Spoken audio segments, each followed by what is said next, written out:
शांत रहना सीखो। सभी बच्चे स्कूल जाते हैं? बहुत बढ़िया। सब में मम्मी पापा कहाँ मानते हैं? सब समय पर खाना पीना खाते हैं, अपनी साफ सफाई का ध्यान रखते हैं। बहुत बढ़िया। आज का दिन क्या है? क्या तारीख है आज? 26 दिसंबर। 26 दिसंबर। बहुत बढ़िया बात है। 26 दिसंबर 1899 यानी कि शहीद उधम सिंह, सरदार उधम सिंह के जन्मदिन का उत्सव मनाने का दिन है 26 दिसंबर। जब हम प्यारे बच्चों, जब हम इतिहास में जाते हैं तो इतिहास में जब कहीं चर्चा होती है, विचार गोष्ठी होती है, या हमें सामने वालों को समझाना होता है या क्लास में बताना होता है, या फिर हमें इतिहास के मतलब जो घटनाएं हैं उन पे जब चर्चा करनी होती है, सबसे पहले तो उसकी भूमिका बता देना और जानना बहुत जरूरी हो जाता है हमारे बच्चों को भी। और इतिहास में जब हम झांकते हैं तो ये बात हमें ध्यान देनी चाहिए कि आज जो हमें ये आबो हवा मिली है, खुली आज़ादी जो मिली हुई है, इसके पीछे कितनी कुर्बानियां, किन किन शहीदों ने, किन किन महापुरुषों ने अपना त्याग, बलिदान और शौर्य गंवाया है। निस्वार्थ भाव से उन्होंने जाति और धर्म से ऊपर उठ करके उन्होंने सिर्फ और सिर्फ देश की आजादी के लिए अपना सर्वस्व बलिदान किया है।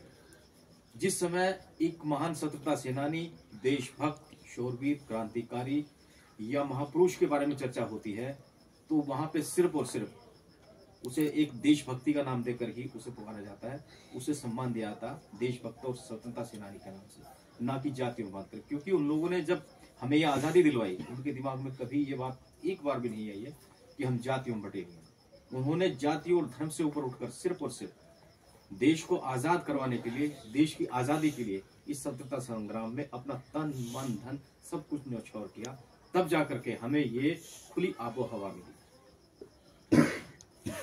शहीद उधम सिंह या फिर के सरदार उधम सिंह, और चूंकि सरदार उधम सिंह के बारे में चर्चा करते हैं, सरदार उधम सिंह जो है सर्वधर्म को सम्मान देते थे, हर धर्म का सम्मान करते थे। इसलिए उन्होंने जब होश संभाली तो अपना नाम उधम सिंह से बदल करके राम मोहम्मद सिंह रख दिया था।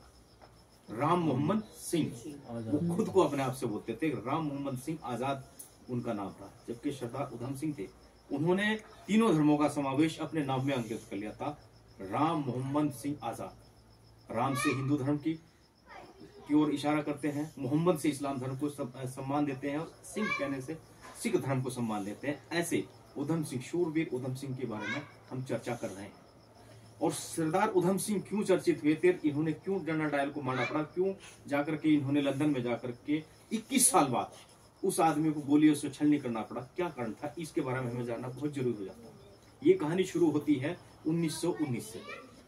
10 दिसंबर की बात है। 10 दिसंबर में जब हमारा देश गुलाम था और स्वतंत्रता की आजादी के लिए पूरे देश के अंदर में स्वतंत्रता सेनानी सड़कों पे थे, पूरा देश सुलग रहा था, आजादी के लिए हुंकार भर रहा था। हर देश के नौजवान, बूढ़े, बच्चे, नौजवान, हर किसी के दिल में यही जज्बा था कि हमें आजादी चाहिए, आजादी चाहिए, आजादी चाहिए।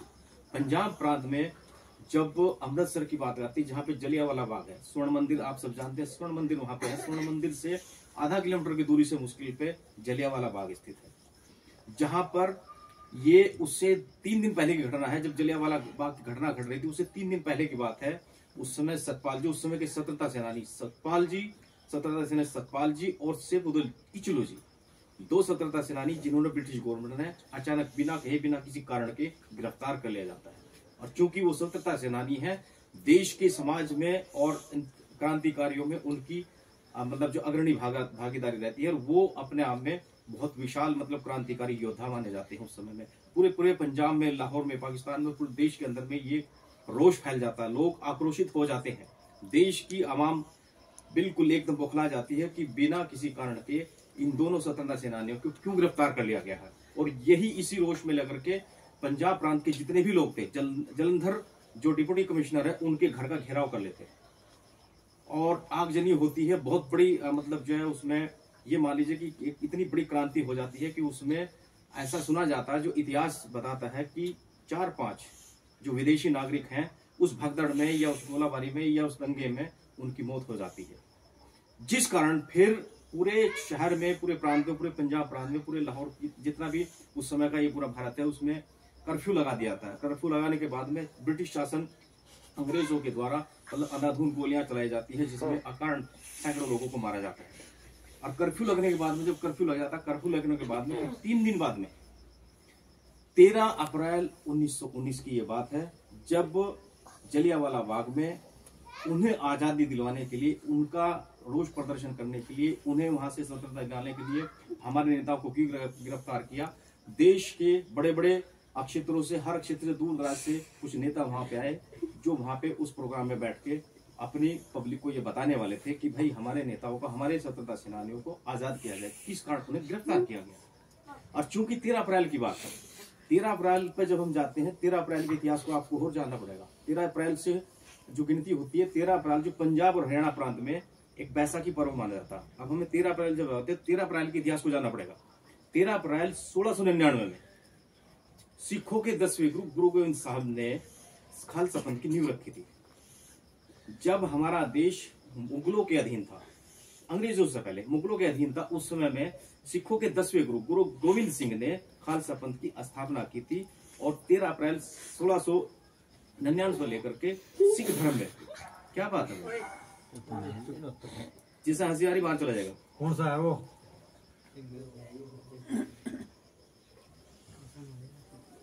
13 अप्रैल 1699 में जब हमारे सिखों के 10वें गुरु गोविंद साहब ने खालसा पंथ की स्थापना की, तो सिख धर्म में तब से लेकर के आज तक सैकड़ों वर्षों से ये मतलब बैसाखी पर्व है जो बहुत ही प्रचलित होता है सिख धर्म में। और चूंकि अमृतसर मंदिर, वहां पे स्वर्ण मंदिर नजदीक है, तो वहां पे वो मेला हर वर्ष लगता ही है, सदियों से चला आ रहा था। तो उसके उपलक्ष्य में और कुछ क्रांतिकारी जो क्रांतिकारी थे हमारे, उनको गिरफ्तार कर लिया था। उनको मतलब उनके बारे में चर्चा करने के लिए वहां पे दूर दराज से लोग इकट्ठे हुए थे। उसमें कुछ ऐसे भी थे, क्योंकि बैसाखी का पर्व है, उसमें वो मेला लगता है वहां पे, और उस मेले में मतलब बूढ़े, बच्चे, नौजवान, गरीब, मजदूर, सभी हर तरह का, हर उम्र का, हर तबके का इंसान वहां पर इकट्ठा था। और हजारों लोग उस जलियांवाला बाग में एकत्रित थे। अगर आप में से कोई गया होगा, आपको देखा होगा, वो जगह आज भी ज्यों की त्यों है। और उस बस एक छोटा सा रास्ता है, मैं वहां गया हूँ, मेरे पास में उसके फोटो भी है, वीडियो भी रखी हुई है,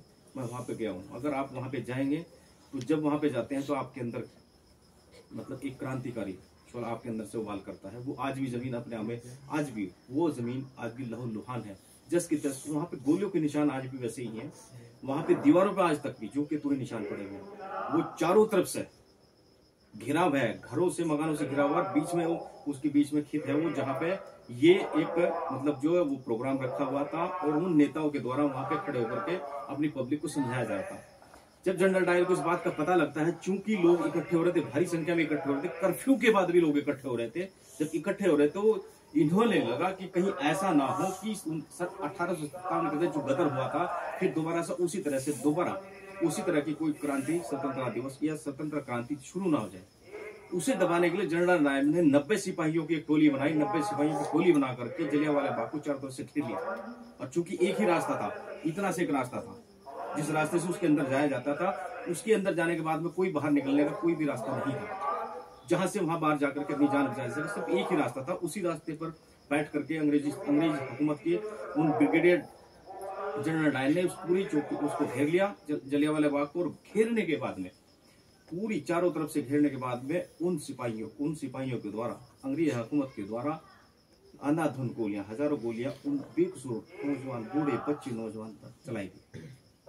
उन्हीं उसी जलियांवाला बाग में जब ये गोलीकांड हो रहा था, वहां पे लोगों ने अपनी जान बचाने के लिए, वहां पे एक कुआं है, उस कुएं के अंदर उन्होंने सोचा कि भाई यहाँ शायद हमारी जान बच जाएगी।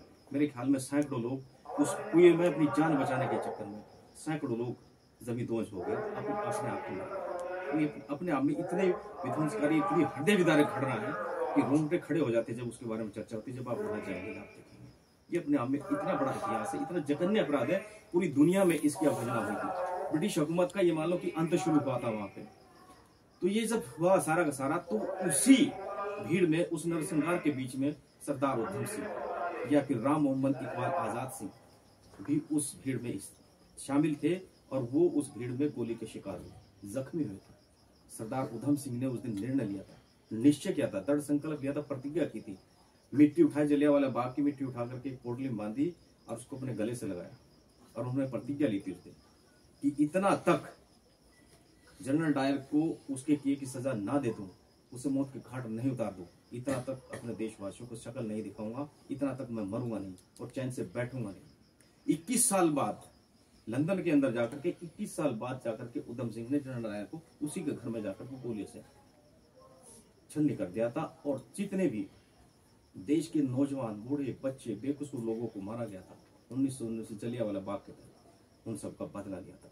ये सरदार उधम सिंह, ये उनकी कहानी है।